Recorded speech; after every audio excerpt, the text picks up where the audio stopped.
السلام علیکم کلاس 6۔ پچھلی کلاس میں ہم نے نظم محنتی چونٹی کی بلند خوانی کی تھی اور آج ہم اس کا جو ہے وہ مشقی کام کریں گے۔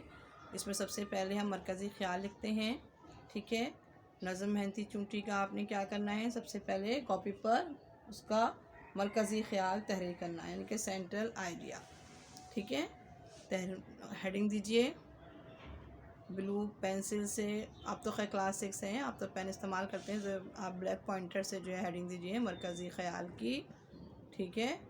اور کاپی پر ڈیٹ ڈالیے، آج کی ڈیٹ ڈالیے 6 جنوری 2021، صحیح۔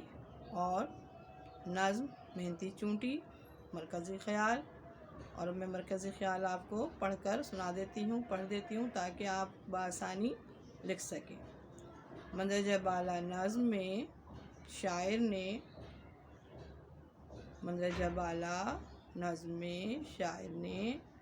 محنت و کوشش کو مرکزیت دی ہے،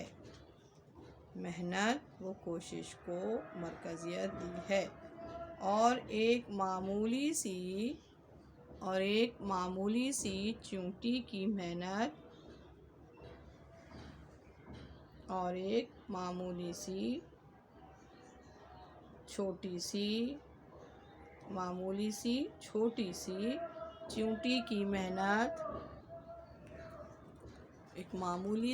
چھوٹی سی چونٹی کی محنت اور جدوجہد کو قلم بند کیا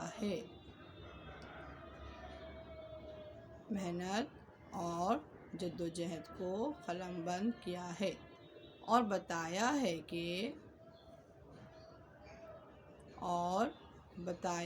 کہ کامیابی حاصل کرنے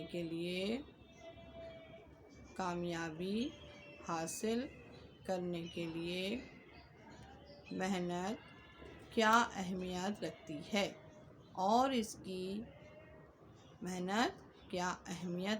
ہے، اور اس کی بہترین مثال چونٹی ہے۔ لکھ لیا آپ نے مرکزی خیال کاپی پر، ٹھیک ہے۔ بورڈ سے آپ نے لکھا ہوگا، لیکن بعض اوقات اگر بورڈ پر نہیں صاف واضح نظر آ رہا ہے تو میں اس لیے آپ کو ڈکٹیٹ بھی کرا رہی ہوں تاکہ کوئی لفظ ایسا نہ ہو جو چھوٹ جائے یا سمجھ میں نہ آئے، ٹھیک ہے۔ امید کرتی ہوں کہ آپ نے مرکزی خیال جو ہے وہ لکھ لیا ہوگا، ٹھیک ہے۔ اب اگلا کام ہمیں کیا کرنا ہے، میں آپ کو یہ نظم جو ہے پوری ایکسپلین کر دوں گی، پوری میں اس نظم کی وضاحت آپ کے سامنے پیش کر دوں گی۔ آپ اس وضاحت کو سن کے تشریح کریں گے، ٹھیک ہے۔ اور تشریح جو مشکل بند ہوگا اس کی میں خود کرا دوں گی، آسان بند کی تشریح میری وضاحت کو سن کر سمجھ کر آپ خود لکھیں گے، ٹھیک ہے بچوں۔ آپ کو یہ بات سمجھ آ گئی ہے، ٹھیک ہے۔ اب میں آپ کو جو ہے نظم محنتی چونٹی کے جتنے بند ہیں ان کی میں وضاحت آپ کو پیش کرتی ہوں، ٹھیک ہے۔ بند نمبر 1 کی وضاحت پیش کروں گی، ٹھیک ہے۔ اچھا بچوں، وضاحت پیش کرنے سے پہلے آپ سے یہ میری تھوڑی سی جو ہے وہ تھوڑا سی بات یہ کرنی ہے کہ آپ خاموشی سے سنیے اور دماغ میں اس کو محفوظ کریے، ٹھیک ہے۔ توجہ کے ساتھ، دھیان کے ساتھ سنیں گے تو آپ کو تشریح کرنے میں جو ہے مدد ملے گی، ٹھیک ہے نا، اور آپ پھر خود بھی تشریح کر سکیں گے، کہیں سے بھی کوئی بند پوچھ لیا جائے آپ اس کی تشریح پیش کر سکیں گے، ٹھیک ہے۔ اب میں آپ کو پہلے بند کی جو تشریح ہے وہ پیش کر رہی ہوں۔ یہ بھولی بھالی چونٹی پھرتی ہے دن بھر رات بھر، کرتی ہے محنت کس قدر، جاتی ہے کھیتوں کی طرف لمبی قطاریں باندھ کر، پھر گھر پلٹ آتی ہے یہ دانے اٹھا لاتی ہے۔ پہلا بند جو ہے یہ ہے، ٹھیک ہے۔ پہلے بند میں شاعر جو ہیں وہ کیا بتا رہے ہیں، سب سے پہلے تو انہوں نے یہ بات بتائی ہے کہ چونٹی جو ہے وہ ایک بہت ہی معصوم سی ہے۔ کیسا کیڑا ہے، بہت معصوم سا کیڑا ہے چونٹی، جو کہ بہت بھولی بھالی ہے۔ یعنی کہ بھولی بھالی کس معنوں میں کہا ہے شاعر نے، بھولا بھالا اسے کہتے ہیں جس کو عقل تو ہوتی، بیوقوف کو بولا بھالا نہیں کہتے، بلکہ بھولا بھالا جس کے اندر جو ہے وہ مکاری نہیں ہوتی، جس کے اندر چالاکی نہیں ہوتی، دوسروں کو نقصان نہیں پہنچانا چاہتے، جو صرف ایسے نہیں کہ صرف اپنے فائدے کی سوچیں، نہیں بلکہ وہ دوسروں کے فائدے کا بھی خیال رکھتے ہیں اور اپنے فائدے بھی، اپنا فائدہ بھی اٹھاتے ہیں۔ تو چونٹی جو ہے اس معنوں میں اس طرح کیسی ہے؟ بھولی بھالی ہے، معصوم ہے، صحیح، اور اسے صرف اپنے کام سے غرض ہے، اسے دوسروں کی فکر نہیں ہے، دوسروں کی ٹو میں نہیں لگی ہوئی ہے کون کیا کر رہا ہے، ٹھیک ہے نا، بس وہ اپنے کام پر توجہ دیتی ہے اور محنت کرتی ہے، اور جب کوئی محنت کرتا ہے تو پھر کامیابی اس کو حاصل ہوتی ہے۔ یہی بات شاعر نے پوری نظم میں بتائی ہے۔ تو شاعر کہہ رہے ہیں کہ جو چھوٹی سی معمولی سی چونٹی ہمیں نظر آتی ہے وہ بہت ہی بھولی بھالی ہے، پھرتی ہے دن بھر رات بھر، ہم جب دیکھیں تو وہ گھوم رہی ہوتی ہے، جب بھی نگاہ پڑتی ہے دیوار کے سائڈ پر، کونے پر، کہیں بھی چونٹیاں لمبی قطاریں بنا کر لائن میں چل رہی ہوتی ہیں، قطار در قطار، چاہے وہ دن کا وقت ہو چاہے رات کا وقت ہو، 24 گھنٹے ہم دیکھ رہے ہوتے ہیں کہ وہ گھوم رہی ہوتی ہیں، پھرتی ہیں مطلب ادھر ادھر گھومتی ہیں۔ اور کس لیے گھومتی ہیں؟ کیا ڈھونڈتی ہیں وہ اپنا رزق تلاش کرتی ہیں، ٹھیک ہے۔ اللہ تعالیٰ نے بھی یہی کہا ہے نا انسانوں سے کہ اپنا رزق تلاش کرو، محنت کرو، کوشش کرو اور محنت سے اپنا رزق حاصل کرو۔ تو چونٹی اللہ تعالیٰ کے اس فرمان کو پورا کرتی ہوئی نظر آتی ہے کہ وہ دن ہو چاہے رات ہو، وہ اپنے رزق کی تلاش میں گھومتی رہتی ہے، کرتی ہے محنت کس قدر، یعنی کہ اس کی جو محنت ہے، جو کوشش ہے، اس کو ہم لفظوں میں بیان ہی نہیں کر سکتے کتنا زیادہ وہ محنت کرتی ہے۔ جب ہم دیکھتے ہیں تو وہ ادھر ادھر گھومتی ہے، چاہے چڑھائی پہ چڑھنا ہو یا پھر کسی اونچی جگہ پر دیکھیں یا نیچے دیکھیں، وہ گھومتی پھرتی نظر آتی ہے، بہت زیادہ محنت کرتی ہے، دن رات محنت کرتی ہے، ہمیں کبھی سوتی بھی نظر نہیں آتی، کبھی رکی بھی نظر نہیں آتی، وہ سخت محنت کے ساتھ اپنا رزق تلاش کرتی ہے۔ جاتی ہے کھیتوں کی طرف لمبی قطاریں باندھ کر، اور پھر وہ اپنا اناج حاصل کرنے، اپنا رزق تلاش کرنے وہ ایک نہیں جاتی، بلکہ چونٹیاں جو ہیں وہ لائن بنا کر، قطار بنا کر جو ہے وہ کھیت کی طرف جاتی ہیں۔ کیوں کھیت کی طرف جاتی ہیں؟ کھیت سے وہ کیا حاصل کرتی ہیں؟ وہاں سے وہ اپنا اناج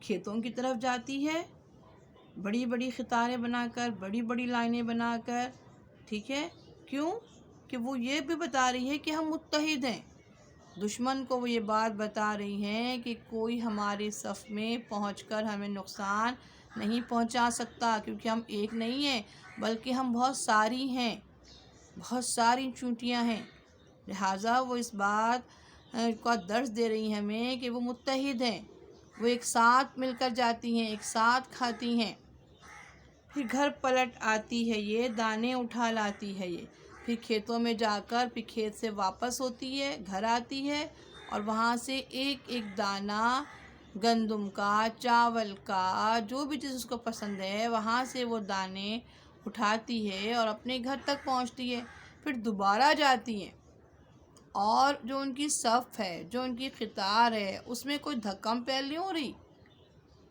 کہ کوئی کسی دھکا دے رہا ہے، کوئی گر رہا ہے، نہیں، بلکہ سب جو ہے نظم و ضبط کے ساتھ بالکل متحد ہو کر ایک لائن بلائن، قطار در قطار جو ہے وہ اپنا اناج حاصل کر رہی ہیں، اپنا رزق حاصل کر رہی ہیں، پھر گھر آتی ہیں، پھر دوبارہ جاتی ہیں، اس طرح وہ 24 گھنٹے اسی کام پر معمور رہتی ہیں اور بہت سارا غلہ اکٹھا کر لیتی ہیں، بہت سارا اناج اکٹھا کر لیتی ہیں، دانے اٹھا لاتی ہے یہ، پھر گھر آتی ہے اور اناج کے مختلف دانے، چاول کے دانے، گندم کے دانے وہ وہاں سے کھیت سے اٹھا کر اپنے گھر لے آتی ہے۔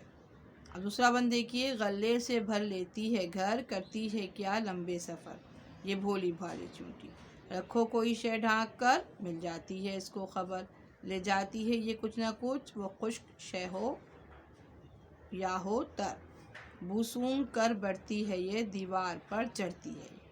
اب اگلے بند میں یعنی بند نمبر 2 میں شاعر بتا رہے ہیں غلے سے، غلہ کسے کہتے ہیں؟ اناج کو۔ غلے کے کیا معنی ہیں؟ اناج۔ اب اناج میں کیا کیا چیزیں آتی ہیں؟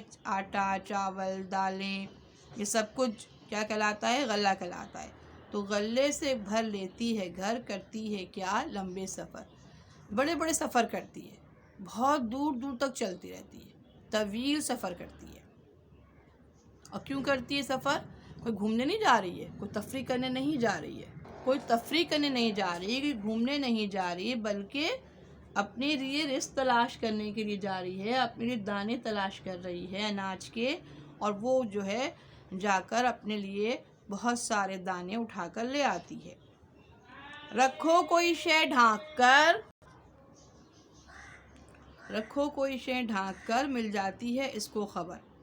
کوئی بھی شے، کھانے پینے کی کوئی بھی چیز اگر ہم ڈھک کے رکھ دیتے ہیں، ڈھانک کر مطلب ڈھک کر رکھ دیتے ہیں، تو پتہ نہیں اس کو کیسے معلوم ہو جاتا ہے کہ اس میں چینی رکھی ہے، یا اس میں کوئی شہد ہے، یا اس میں کوئی شربت ہے، یا دودھ ہے، پتہ نہیں اسے کیسے معلوم ہو جاتا ہے۔ لے جاتی ہے یہ کچھ نہ کچھ، بہرحال اس سے کچھ نہ کچھ لے کر جانا ہے، وہ ناکام نہیں لوٹتی، مطلب وہ کامیاب لوٹتی ہے، یعنی کہ وہ اپنا سفر، اپنا جس کے لیے وہ نکلی ہے، وہ اس کو کامیاب بناتی ہے محنت کے ذریعے۔